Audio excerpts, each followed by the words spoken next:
नमस्कार। आज की बात में आपका स्वागत है। आज की बड़ी खबर यह है कि तिरुपति बालाजी के लड्डुओं में चर्बी पाए जाने के मामले की हाई लेवल इंक्वायरी होगी।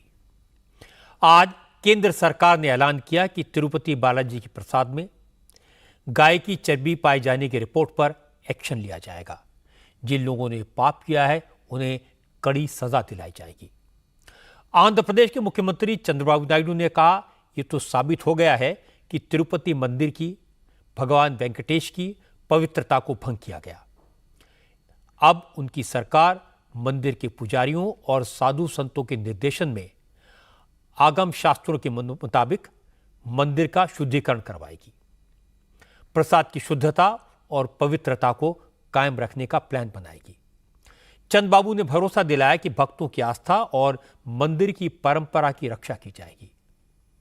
तिरुपति मंदिर में प्रसाद में एनिमल फैट, फिश ऑयल और सुअर की चर्बी मिलने के मामले को लेकर चंद्रबाबू नायडू ने आज एक हाई लेवल मीटिंग की। इसमें राज्य सरकार के कई मंत्री और अफसर शामिल हुए। मुख्यमंत्री ने तिरुमला तिरुपति देवस्थानम के एग्जीक्यूटिव ऑफिसर से इसकी डिटेल रिपोर्ट मांगी है। कल देर शाम लैब रिपोर्ट में खुलासा हुआ था कि तिरुपति बालाजी के लड्डू बनाने में इस्तेमाल किए गए घी में जानवरों की चर्बी मिलाई गई, मछली का तेल मिलाया गया। इस महापाप से दुनिया भर में फैले भगवान वेंकटेश के करोड़ों भक्त आहत हैं, अशांत हैं, नाराज हैं, बेचैन हैं। जगह जगह प्रोटेस्ट हुए हैं। भक्त प्रसाद लेने से संकोच कर रहे हैं, लड्डू लेने में संकोच कर रहे हैं। लेकिन जगन मोहन रेड्डी ने दावा किया कि बालाजी के प्रसाद में कोई मिलावट नहीं की गई। आरोप लगाया यह सब राजनीतिक स्टंट है, चंद्रबाबू नायडू झूठ बोल रहे हैं। लेकिन सवाल यह कि क्या लैब रिपोर्ट झूठी है? जिस सामग्री से लड्डू बनाए जाते थे उनकी टेस्टिंग तो पहले भी होती थी। पहले ऐसी रिपोर्ट क्यों नहीं आई? पहले घी में जानवरों की चर्बी की पुष्टि क्यों नहीं हुई? आज मैं आपको बताऊंगा क्या वाकई में जगनमोहन रेड्डी ने मंदिर में प्रसाद की सामग्री सप्लाई करने वाले वेंडर्स को बदला। घी खरीदने के टेंडर्स की प्रक्रिया बदली गई। सरकारी डेयरी से घी की सप्लाई बंद क्यों की गई? इस मामले में तिरुपति देवस्थान बोर्ड के अधिकारियों और मंदिर के पुजारियों का क्या कहना है, इन सब की बात आपको सुनाऊंगा। लेकिन पहले यह समझ लेते हैं कि यह पूरा मामला क्या है। तिरुपति के प्रसाद में मिलावट का खुलासा हुआ कैसे? इस भयानक पाप को लेकर मेरे पास जो जानकारी है वो चौंकाने वाली है। पता यह लगा कि 2020 तक तिरुपति मंदिर में प्रसाद के लिए घी की सप्लाई सरकारी डेयरी से होती थी। नंदनी डेयरी के घी का इस्तेमाल प्रसाद बनाने में होता था। लेकिन जगनमोहन रेड्डी की सरकार बनने के बाद घी का रेट कम करके 320 रुपए प्रति किलो कर दिया गया। नंदनी डेयरी ने साफ साफ कह दिया, इस रेट पर शुद्ध घी की सप्लाई नामुमकिन है, इम्पॉसिबल है। नंदनी डेयरी ने हाथ जोड़ लिए। इसके बाद 5 प्राइवेट कंपनियों को घी सप्लाई का ठेका दिया गया। हर साल 8.5 लाख किलो घी लगता है।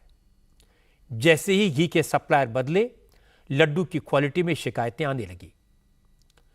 कई बार लोगों ने सवाल उठाए, पुजारियों ने सरकार से शिकायत की, लेकिन किसी की बात नहीं सुनी गई। अब जिस कंपनी के सैंपल्स में गाय की चर्बी और फिश ऑयल मिला है उसका नाम है AR dairy and agro products. यह तमिलनाडु की कंपनी है। AR dairy and agro products को 2023 में 320 रुपए प्रति किलो के रेट से घी सप्लाई का टेंडर मिला। मई 2024 में सप्लाई का ऑर्डर जारी किया गया और 20 दिन बाद सप्लाई शुरू भी हो गई।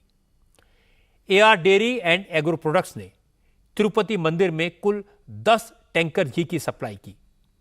इनमें से 6 का इस्तेमाल प्रसादम बनाने के लिए किया गया।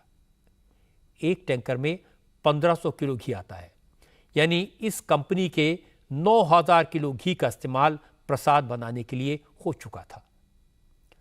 जून में आंध्र प्रदेश की सरकार बदली, चंद्रबाबू नायडू मुख्यमंत्री बन गए और लोगों ने चंद्रबाबू से तिरुपति मंदिर के प्रसाद की क्वालिटी की शिकायत की। उन्होंने तुरंत एक्सपर्ट कमेटी का गठन किया, सप्लायर्स के घी का टेस्ट कराने का आदेश दिया। मंदिर प्रशासन के इंटरनल टेस्ट में एआर डेयरी के घी में गड़बड़ी पाई गई। बचे हुए 4 टैंकर्स को रोक दिया गया। इनमें से 2 टैंकर्स के सैंपल 6 जुलाई को और बाकी 2 के 12 जुलाई को कलेक्ट किए गए।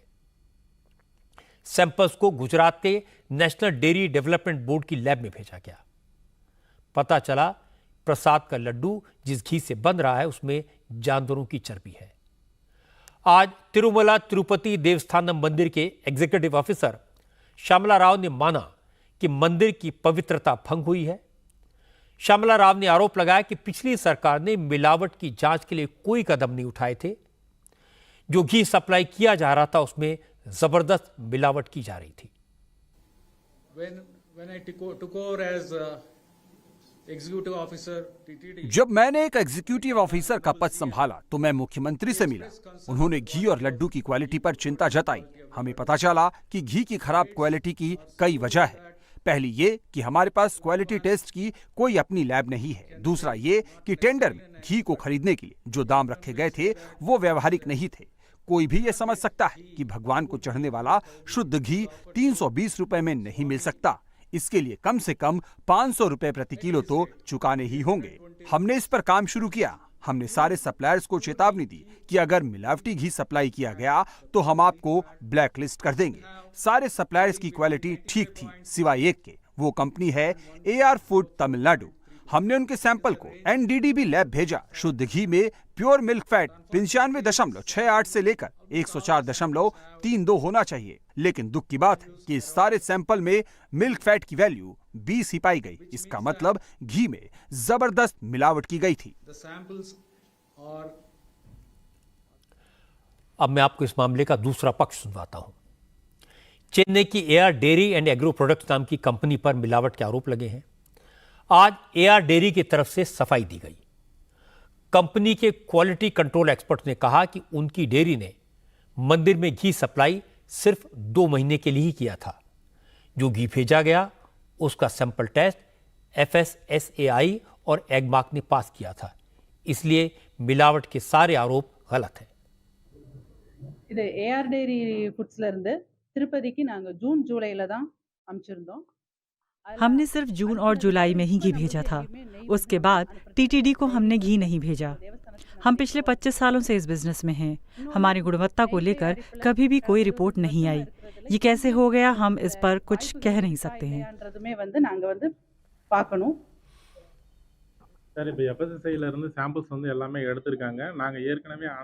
जून जुलाई में जो घी हमने भेजा था TTD को, उसका सैंपल टेस्ट FSSAI और एगमार्क ने कलेक्ट किया था। TTD के लैब में भी हमारा सैंपल पास हुआ था। पिछले महीने जब यह वहां उड़ी तब भी FSSAI ने यहाँ आकर हमारे घी के सैंपल लिए थे जो लैब टेस्ट में पास हुआ था। आज तक हमारे घी को लेकर ऐसी कोई समस्या नहीं आई है। हमारे प्रोडक्ट और सैंपल्स फैक्ट्री में हमेशा रहते हैं। कोई भी आकर इन्हें टेस्ट कर सकता है। कंपनी को अपनी सफाई देने का पूरा अधिकार है, लेकिन लैब रिपोर्ट में साफ साफ कहा गया है कि जिस घी से भगवान बालाजी का प्रसाद बनाया गया उसमें गाय की चर्बी मिली है। बड़ी बात है कि अब तक कई गवाह सामने आ चुके हैं जो साफ साफ कह रहे हैं कि मंदिर के प्रसाद में घटिया क्वालिटी का घी इस्तेमाल किया गया।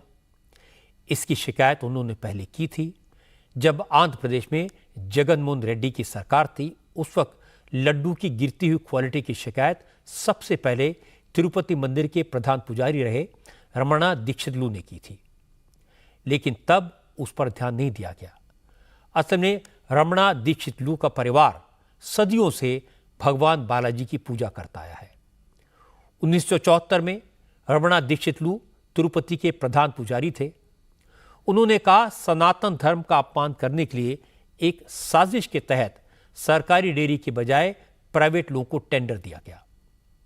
मंदिर में सनातन पर आस्था रखने वाले हिंदुओं की जगह दूसरे गैर हिंदू लोगों की नियुक्ति हुई, जिसका नतीजा यह हुआ कि प्रसाद में मिलावट पाई गई। रमणा दीक्षितलू ने कहा पिछले 5 साल में सिर्फ बालाजी के प्रसाद में ही मिलावट नहीं की गई, बल्कि मंदिर के नियमों और परंपराओं के साथ भी खिलवाड़ हुआ। आगम शास्त्र कहता है कि प्रसाद सिर्फ गाय के शुद्ध घी से तैयार होना चाहिए। पिछले 5 साल से लड्डू की क्वालिटी गिर रही थी।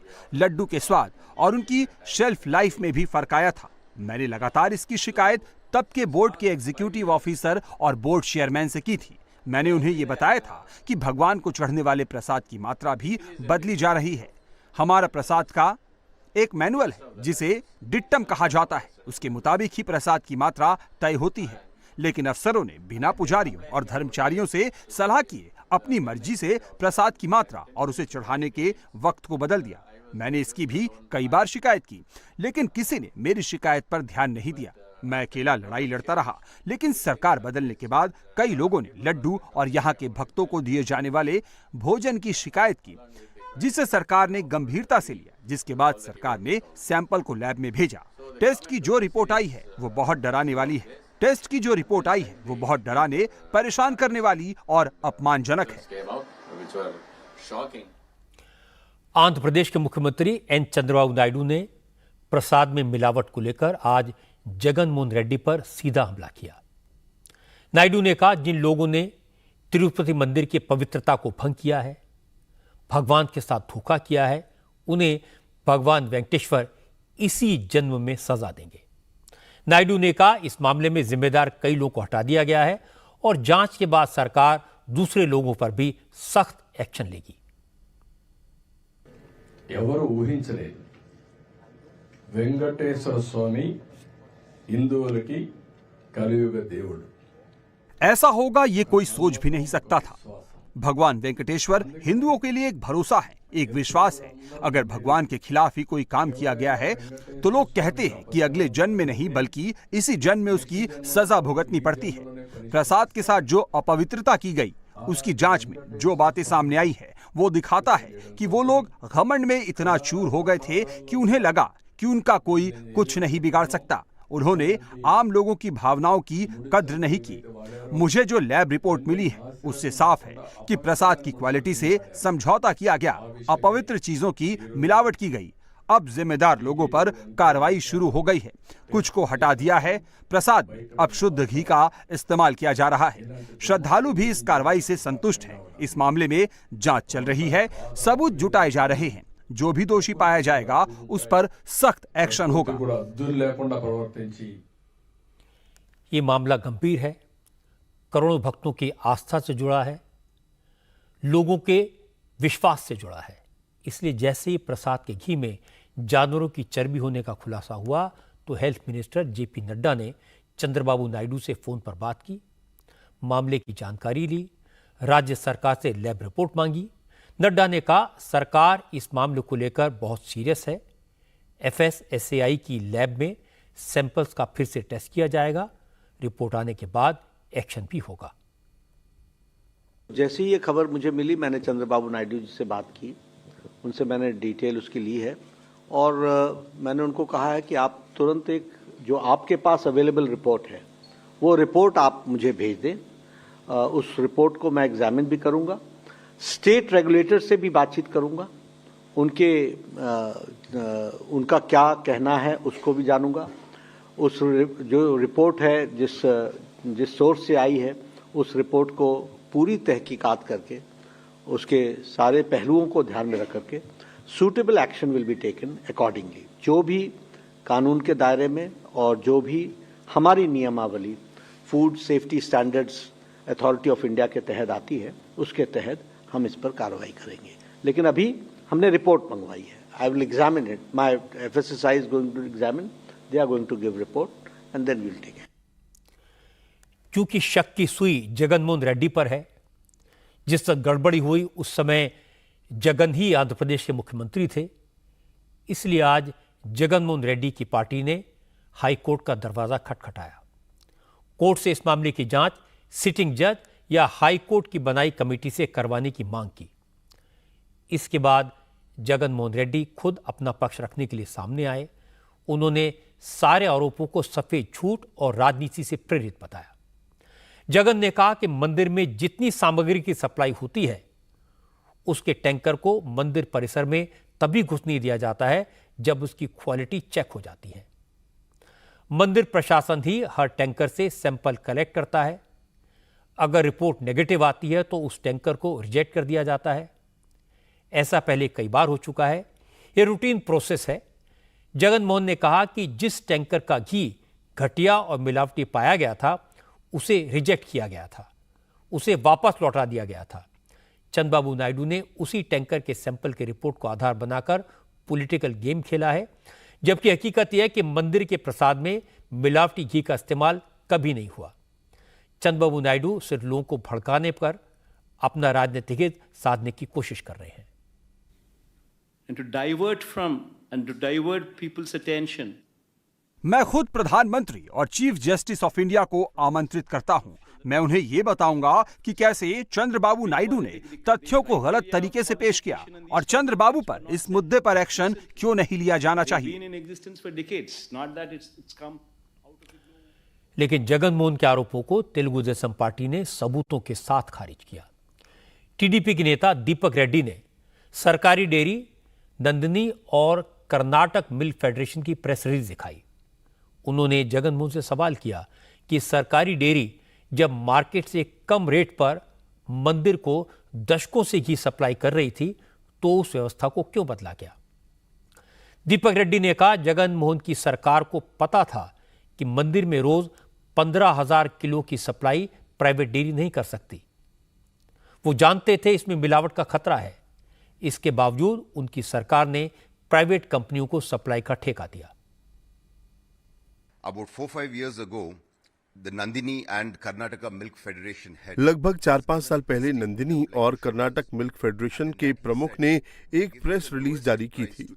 इसमें कहा गया था कि वो तिरुपति को सबसे कम कीमत पर घी दे रहे हैं क्योंकि उन्हें इस मंदिर से प्यार है। कोई भी इससे कम कीमत पर घी देगा तो वो इसकी पवित्रता से समझौता करेगा। इसके बावजूद जगन सरकार ने इसकी कोई चिंता नहीं की। उन्होंने घी की सप्लाई के लिए बिचौलियों को लगाया। मंदिर में एक दिन में 15,000 किलो घी का इस्तेमाल होता है। किसी भी डेयरी के पास उत्पादन की इतनी क्षमता नहीं है। वो बाजार से खरीदकर घी की सप्लाई ही करेगा। ये जानते हुए भी कि इससे मंदिर की पवित्रता को खतरा होगा, जगन सरकार ने लापरवाही बरती। बड़ी बात यह कि जगनमोहन रेड्डी के दावे पर उनकी अपनी बहन वाईएस शर्मिला ने भी सवाल उठाए। शर्मिला आंध्र प्रदेश कांग्रेस के अध्यक्ष हैं। आज वाईएस शर्मिला ने होम मिनिस्टर अमित शाह को चिट्ठी लिखी, इस मामले की जांच सीबीआई से कराने की मांग की। Mr. Chandrababu Naidu presented a report that said a sample was taken on the day that Chandrababu Naidu ने कल जो रिपोर्ट पेश की थी उसमें बताया गया कि सैंपल उस दिन लिया गया जिस दिन उन्होंने सत्ता संभाली। रिपोर्ट में लिखा है कि लड्डू बनाने की सामग्री में बीफ टेलो और फिश ऑयल पाया गया। हमें समझ नहीं आ रहा कि चंद्रबाबू नायडू इसे इतना हल्के में क्यों ले रहे हैं। कांग्रेस पार्टी ने इसे बहुत गंभीरता से लिया है। हम मांग करते हैं कि इस मुद्दे की सीबीआई जांच कराई जाए, क्योंकि ये कोई छोटा मुद्दा नहीं है। ये कुछ लोगों से जुड़ा मुद्दा नहीं है, बल्कि करोड़ों लोगों की आस्था इससे जुड़ी है। हमने सीबीआई जांच के लिए गृह मंत्री अमित शाह को भी चिट्ठी लिखी है। इस मामले पर आंध्र प्रदेश के डिप्टी चीफ मिनिस्टर और फिल्म स्टार पवन कल्याण ने राजनीति से उठकर बात की। पवन कल्याण ने कहा, जब तक मंदिरों पर राजनीतिक दलों का कब्जा रहेगा, हस्तक्षेप रहेगा, मंदिरों का मैनेजमेंट में सरकारी दखल रहेगा, इस तरह की घटनाएं होती रहेंगी। पवन कल्याण ने कहा, इसका परमानेंट सॉल्यूशन यही है कि मंदिरों के कामकाज पर नजर रखने के लिए सनातन धर्म रक्षण बोर्ड बनाया जाए। पवन कल्याण ने कहा वो कैबिनेट की अगली मीटिंग में ये प्रस्ताव रखेंगे।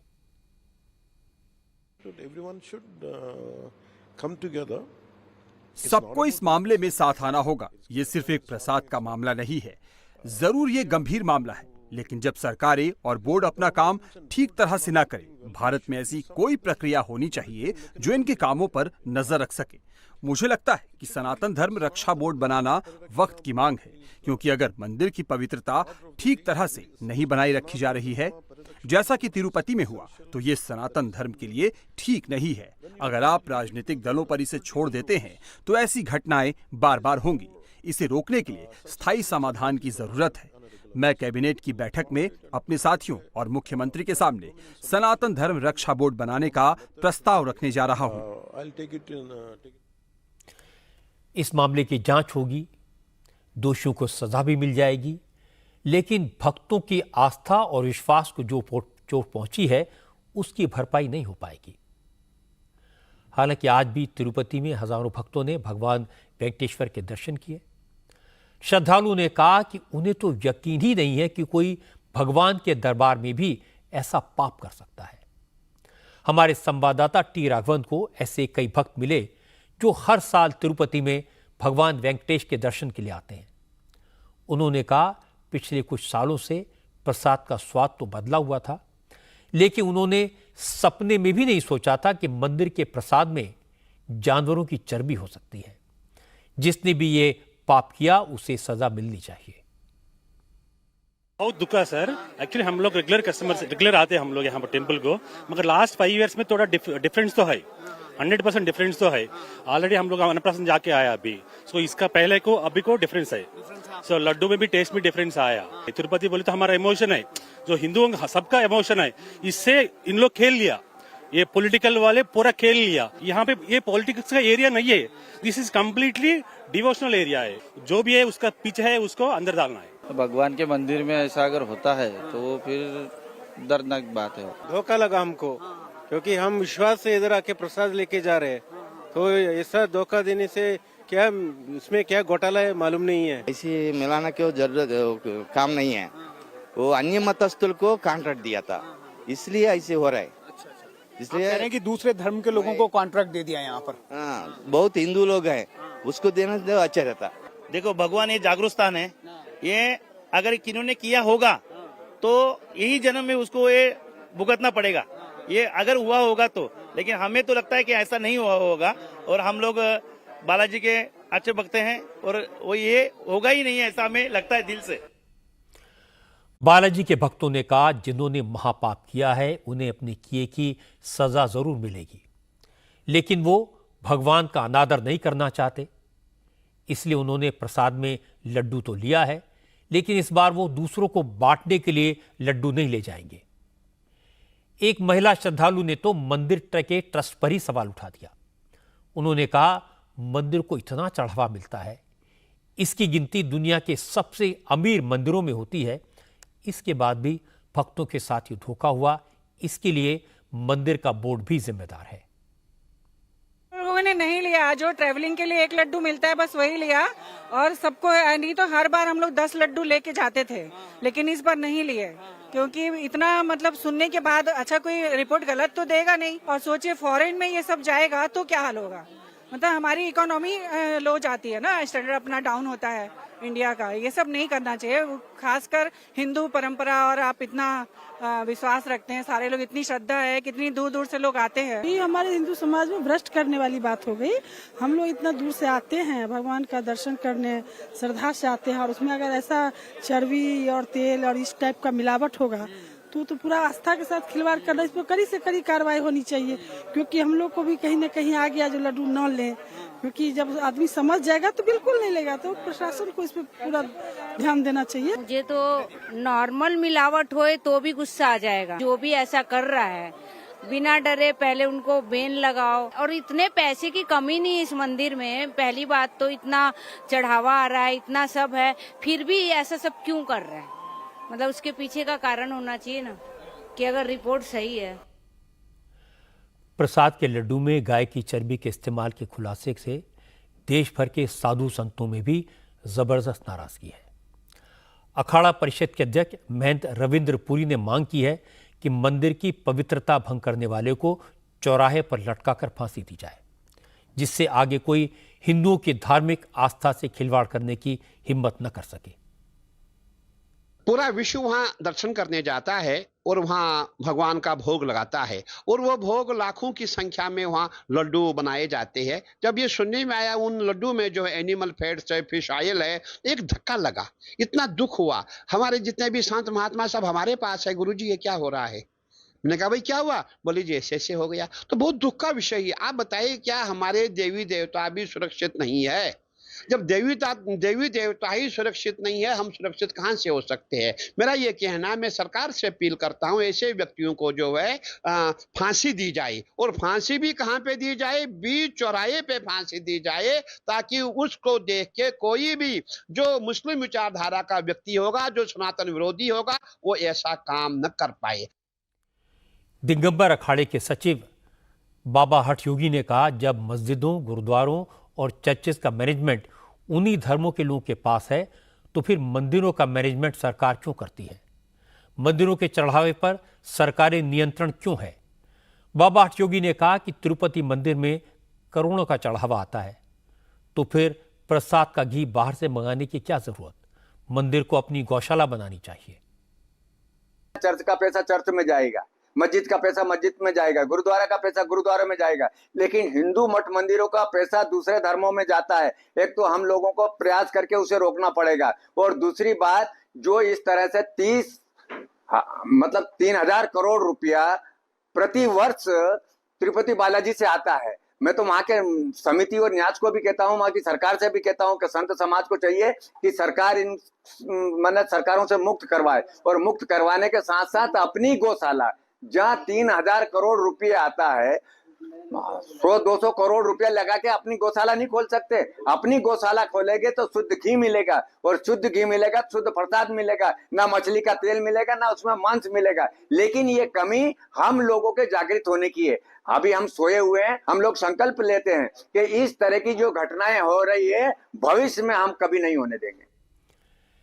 ये बात तो सही है कि तिरुपति बालाजी दुनिया का सबसे वैभवशाली देवस्थान है। भगवान वेंकटेश के ट्रस्ट के पास पैसे की कोई कमी नहीं है, तो फिर घी का रेट कम कराने की क्या जरूरत थी? कौन मानेगा कि भगवान को चढ़ाने वाले शुद्ध घी के लिए पैसे कम पड़ गए? अगर कोई एक बार यह कह देता कि शुद्ध घी के लिए धनराशि कम पड़ रही है, तो एक दिन में करोड़ों रुपए का दान आ जाता। मैं आपको कुछ फिगर्स बताता हूं। तिरुपति बालाजी ट्रस्ट के पास 11,329 किलो सोना है, जिसकी कीमत करीब 8,500 करोड़ रुपए है। इस धनवान देवस्थान के पास 18,817 करोड़ रुपए का कैश बैलेंस है। हर साल 1,200 करोड़ रुपए का रेवेन्यू आता है। मंदिर के रखरखाव के लिए 5,000 करोड़ रुपए से ज्यादा का सालाना बजट है। हर रोज भगवान वेंकटेश के प्रसाद के लिए 3.5 लाख लड्डू बनाए जाते हैं। अगर लड्डुओं में लगे घी का हिसाब किताब लगा लें कि घी का रेट कम करने से कितना फायदा हुआ, यह समझें, तो यह फिगर 9-10 करोड़ रुपए से ज्यादा नहीं आती। क्या 9-10 करोड़ रुपए बचाने के लिए घटिया क्वालिटी के घी का इस्तेमाल किया गया? क्या दुनिया के रिचेस्ट टेंपल में 10 करोड़ रुपए बचाने के लिए घी का सप्लायर बदला गया, और ऐसा घी खरीदा गया जिसमें गाय की चर्बी और फिश ऑयल मिला? इस पर कोई यकीन नहीं करेगा। सवाल यह है, क्या घी के सप्लायर को बदलने के लिए रेट का बहाना ढूंढा गया? क्या घी का टेंडर देने में पैसा खाया गया? वो कौन है जिसकी वजह से भक्तों की भावनाएं आहत हुई? लड्डू बनाने वाले घी में चर्बी मिलाई गई। जिसने भी ये पाप किया है, उसे कड़ी सजा तो मिलनी चाहिए। पवन कल्याण ने अच्छा सुझाव दिया है, भारत के मंदिरों से जुड़ी सारी समस्याओं पर विचार करने के लिए सनातन धर्म रक्षा बोर्ड का गठन किया जाना चाहिए। आज प्रधानमंत्री नरेंद्र मोदी ने भी आस्था की बात की, धर्म और विश्वास की बात की। धर्म के मामले में कांग्रेस पर तुच्छ राजनीति करने का इल्जाम लगाया। नरेंद्र मोदी आज महाराष्ट्र में थे। उन्होंने कहा कि जिन गणपति बप्पा को लोग घर में बुलाते हैं, दिल में बैठाते हैं, कांग्रेस ने उन्हीं गणपति को सलाखों के पीछे बैठा दिया। मोदी ने कहा, आज की कांग्रेस वो महात्मा गांधी वाली कांग्रेस नहीं है। आज की कांग्रेस को भारत की संस्कृति, भारत की परंपरा से कोई लेना देना नहीं है। मोदी ने कहा कि आज कांग्रेस वोट के चक्कर में लोगों की आस्था को चोट पहुंचाती है। असल में प्रधानमंत्री मोदी आज महाराष्ट्र के वर्धा में पीएम विश्वकर्मा कार्यक्रम में शामिल हुए। यहां मोदी ने कांग्रेस पर जोरदार हमला किया। मोदी ने कहा, कांग्रेस को गणपति पूजा से नफरत है। वो गणेश उत्सव से भी चिढ़ती है, इसीलिए जब वो गणपति पूजन में शामिल हुए तो कांग्रेस ने विरोध किया। मोदी ने कहा कि कांग्रेस तुष्टीकरण के लिए कुछ भी कर सकती है। कर्नाटक में तो कांग्रेस की सरकार ने गणपति बप्पा को पुलिस से उठवाकर कैद करवा दिया। जिस पार्टी में हमारी आस्था और संस्कृति का जरा सा भी सम्मान होगा, वो पार्टी कभी गणपति पूजा का विरोध नहीं कर सकती। लेकिन आज की कांग्रेस को गणपति पूजा से भी नफरत है। मैं गणेश पूजन कार्यक्रम में चला गया तो कांग्रेस का तुष्टीकरण का भूत जाग उठा। कांग्रेस गणपति पूजा का विरोध करने लगी। तुष्टीकरण के लिए कांग्रेस कुछ भी कर रही है। आपने देखा है कर्नाटका में तो कांग्रेस सरकार ने गणपति बप्पा को ही सलाखों के पीछे डाल दिया। गणपति की जिस मूर्ति की लोग पूजा कर रहे थे उसे पुलिस वैन में कैद करवा दिया।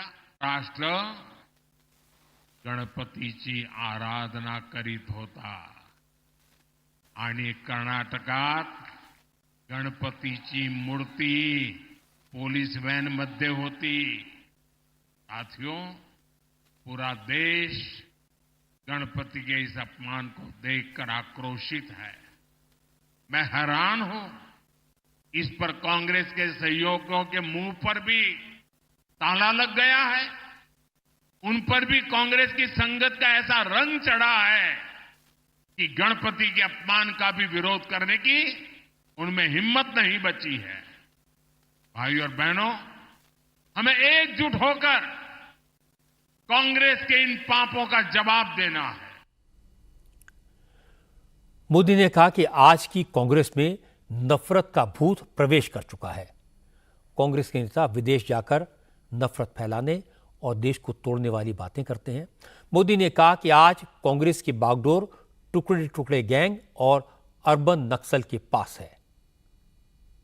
आज जो कांग्रेस हम देख रहे हैं, ये वो कांग्रेस नहीं है जिससे कभी महात्मा गांधी जी जैसे महापुरुष जुड़े थे।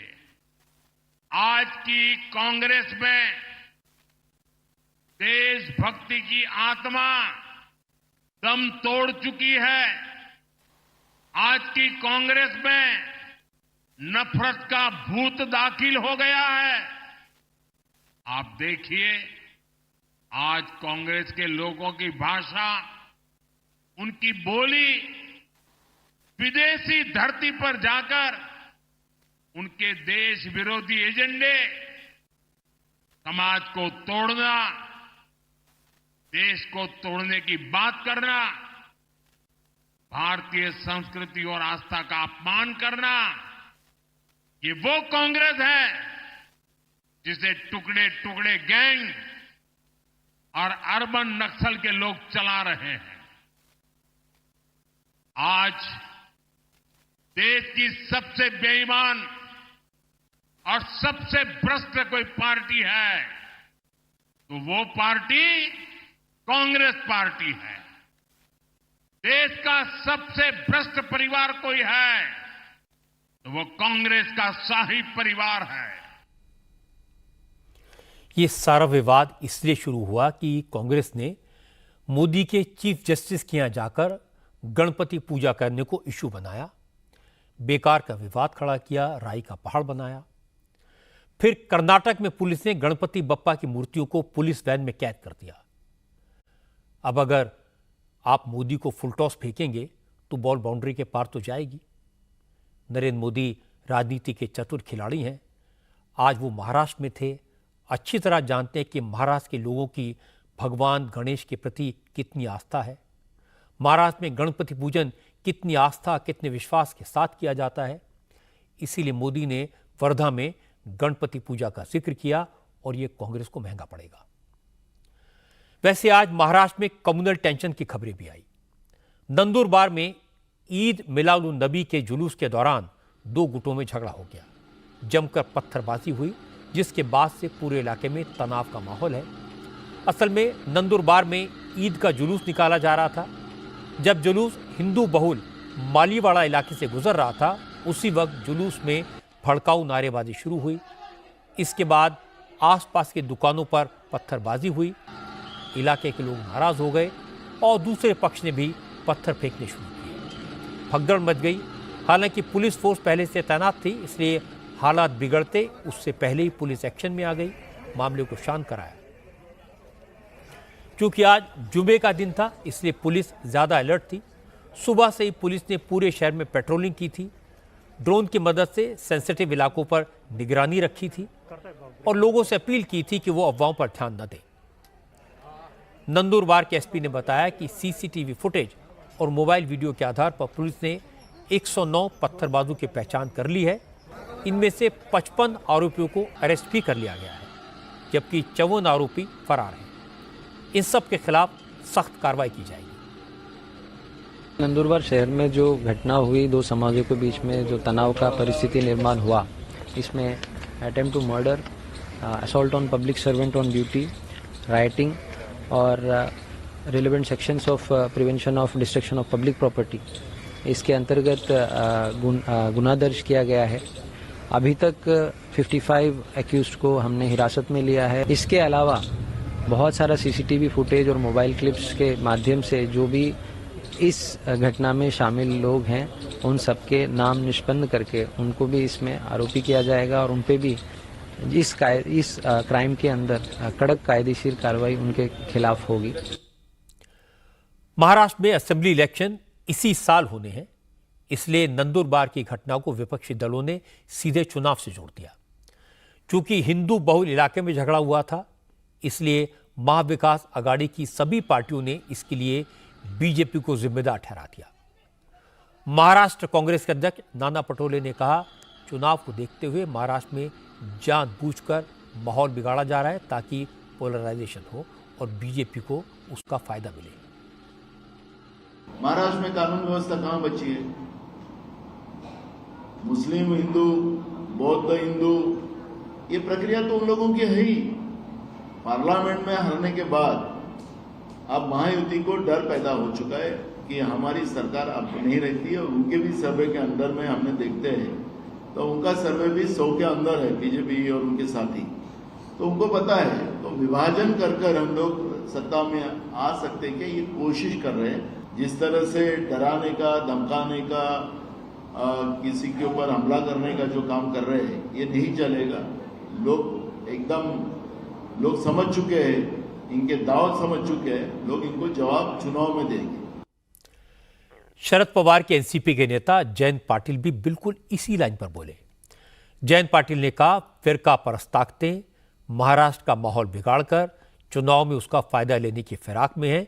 ये बात महाराष्ट्र की पब्लिक भी समझती है। ये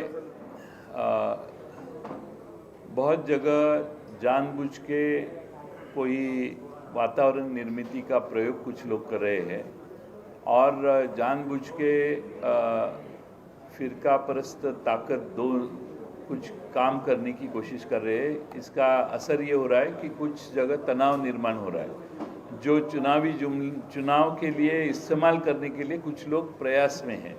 और इसीलिए जो घटना हुई है उसके डेप्थ में अगर जाएंगे और वहाँ के लोगों से बातचीत करेंगे तो आपको वो बताएंगे ये होने वाला ही नहीं था, हम कभी ऐसे सोच ही नहीं रहे थे, लेकिन कुछ लोगों ने जानबूझ के ये निर्माण किया है। महाविकास आघाड़ी के तमाम नेताओं ने बार बार बीजेपी पर निशाना साधा, ध्रुवीकरण का इल्जाम लगाया, लेकिन बीजेपी ने इसका कोई जवाब नहीं दिया। नंदुरबार से बीजेपी के विधायक और महाराष्ट्र सरकार में मंत्री विजय कुमार गावित ने सिर्फ इतना कहा कि शहर का माहौल खराब है, कुछ लोग अफवाहें फैला रहे हैं, लेकिन अफवाहों पर भरोसा न करें, शांति बनाए रखें।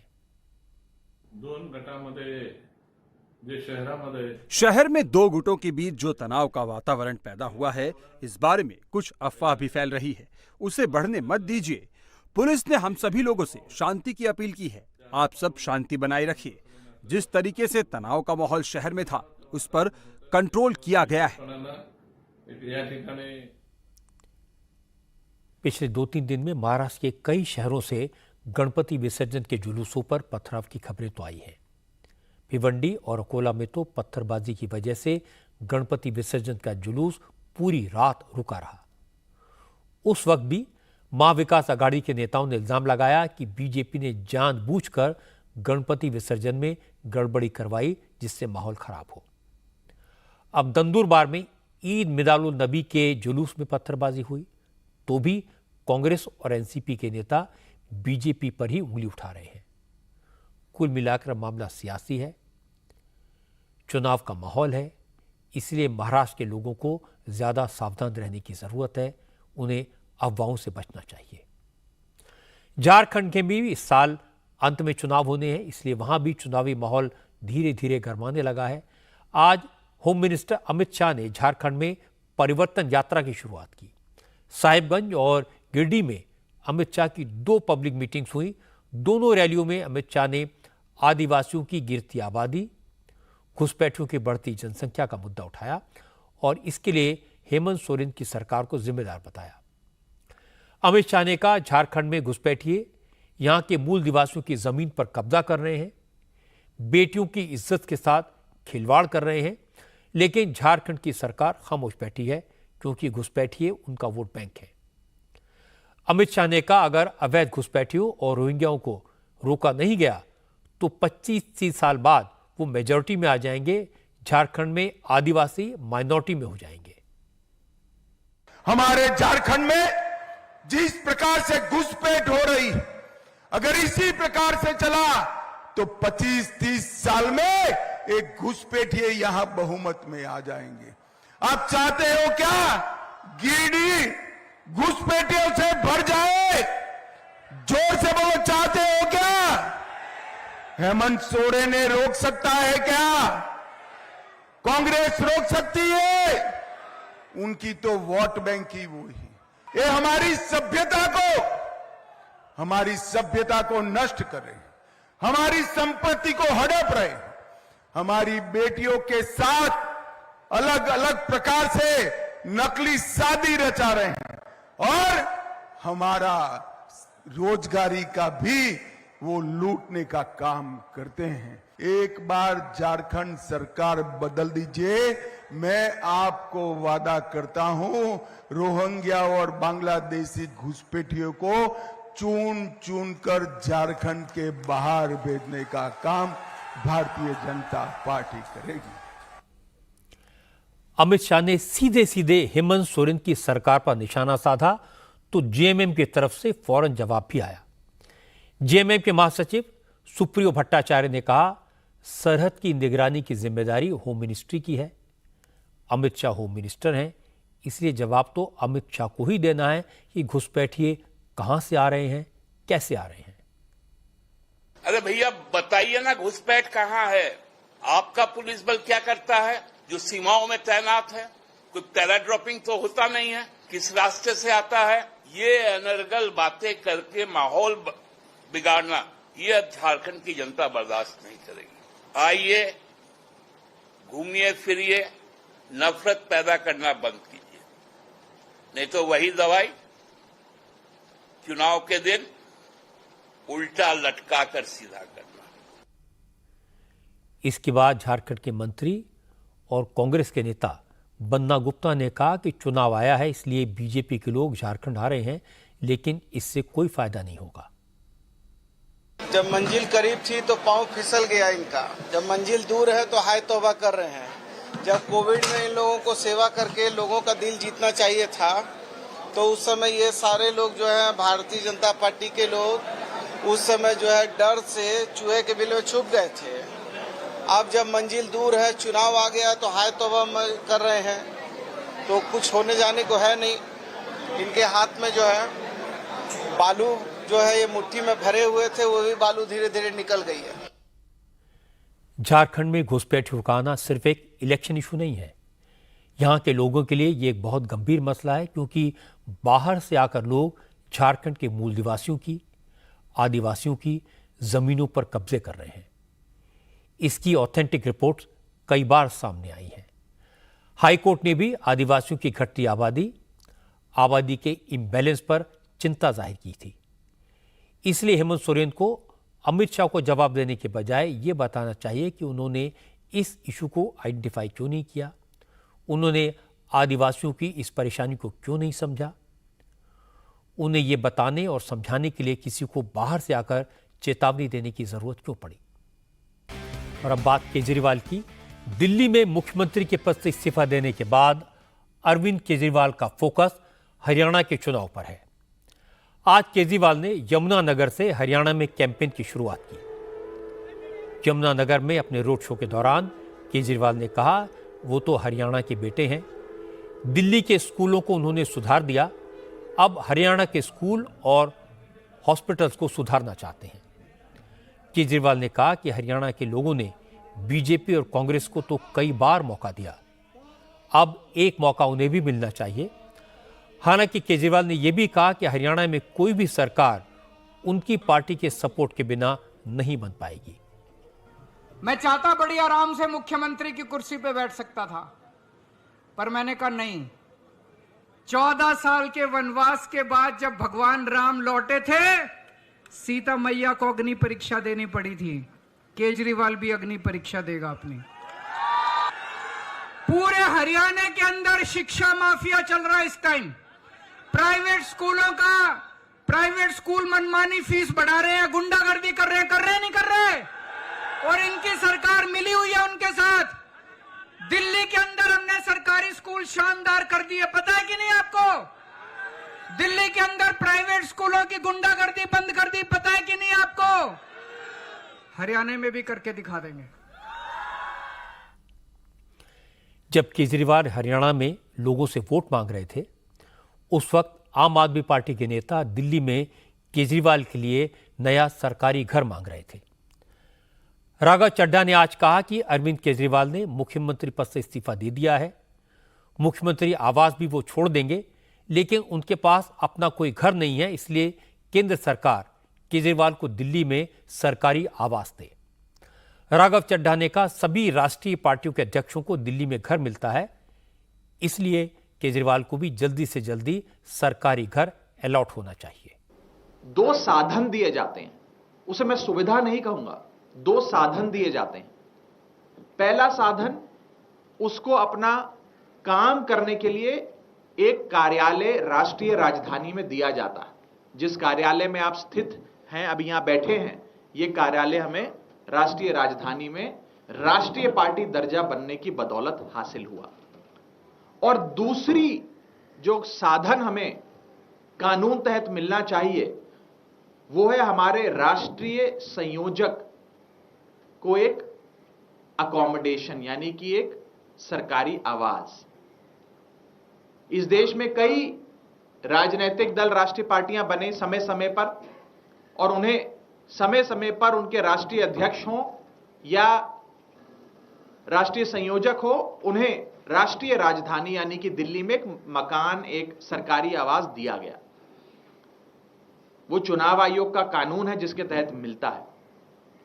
आज उसी कानून का हवाला देते हुए हम सरकार से ये विनती करेंगे कि मुख्यमंत्री का पद छोड़ने के बाद राष्ट्रीय संयोजक आम आदमी पार्टी अरविंद केजरीवाल जी को, क्योंकि वे एक राष्ट्रीय पार्टी के राष्ट्रीय संयोजक हैं, उन्हें एक सरकारी आवास मिले, ये हमारी मांग है। मुझे लगता है कि केजरीवाल के लिए सरकारी घर की मांग जायज़ है। सरकार को उन्हें एक बड़ा सा सरकारी घर देना चाहिए रहने के लिए। जहां तक हरियाणा के चुनाव का सवाल है, केजरीवाल का हमला बीजेपी पर है, लेकिन परेशानी कांग्रेस को हो रही है। केजरीवाल जेल भेजे जाने के लिए बीजेपी को जिम्मेदार बता रहे हैं, लेकिन पेट में दर्द कांग्रेस को हो रहा है। इसकी वजह क्या है? हरियाणा के चुनाव में केजरीवाल को लोगों की सिंपैथी मिलेगी, वो मजबूत होंगे तो वो कांग्रेस का वोट काटेंगे और बीजेपी को तो इससे उल्टे फायदा होगा। लापरवाही से गाड़ी चलाना, गलत साइड पर गाड़ी चलाना किस तरह से किसी बेकसूर की जान ले सकता है, इसका एक एग्जाम्पल गुरुग्राम में देखने को मिला। गुरुग्राम में रॉन्ग साइड पर कार चला रहे एक शख्स ने एक बेकसूर नौजवान की जान ले ली। अक्षत अपने दोस्त के साथ डिनर करके बाइक से घर लौट रहा था। अक्षत का दोस्त दूसरी बाइक पर उसके पीछे था। दोस्त के हेलमेट में लगे कैमरे में अक्षत की बाइक का वीडियो रिकॉर्ड हो रहा था।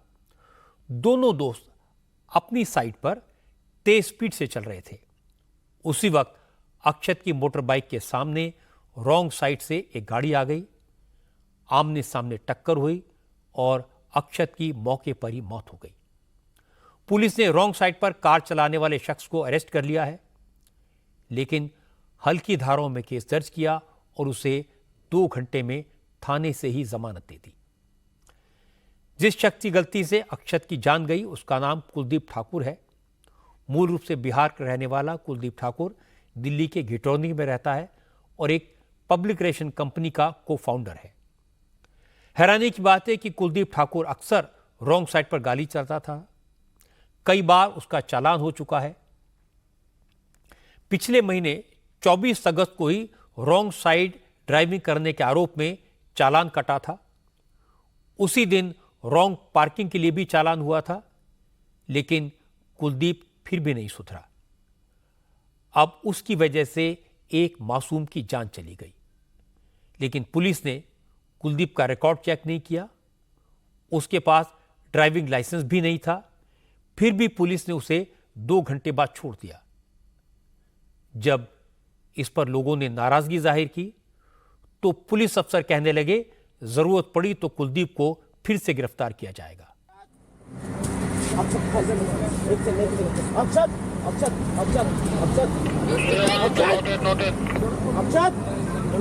भाई भाई भाई भाई मैं हूँ भाई भाई मैं हूँ।